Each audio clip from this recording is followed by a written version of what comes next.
Hi guys, so last video చూసింటే మీకు తెలిసిపోయి ఉంటుంది. నేనైతే అవుట్ఫిట్ ఫ్రమ్ స్క్రాచ్ చేయడానికి రెడీ అయిపోయాను. మిగతా డీటెయిల్స్ అన్ని రేపు ఫుల్ వీడియో ఒకటి అప్లోడ్ చేస్తాను, దాంట్లో ఉంటాయి. మన ఛానల్ ఎవరైనా ఫస్ట్ టైం చూస్తున్న వాళ్ళంటే సబ్స్క్రైబ్ చేసుకోండి. ఇంకా రిజల్ట్ ఎలా వచ్చిందంటే ఎండ్ వరకు చూడాలి. నా రిఫరెన్స్ పిక్ వచ్చేసి ఇదనమాట.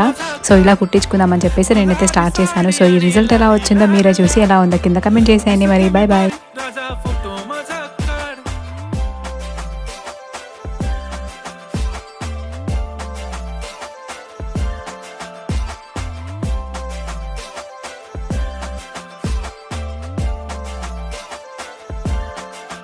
झाला क्लोज आता वाईट मान वरती ओके राईट फोटो काढतो असा होणार ज्याने वातावरण ताईट मस्त खुशी मध्ये बायको माझी करीन पिलो फाईट माझा होऊ दे पगार गिफ्ट करतो रिंग लाईट नको मला चहा खारी आता जेवण करून जाईन सेलिब्रिटी तू मी तुझा पिये बनून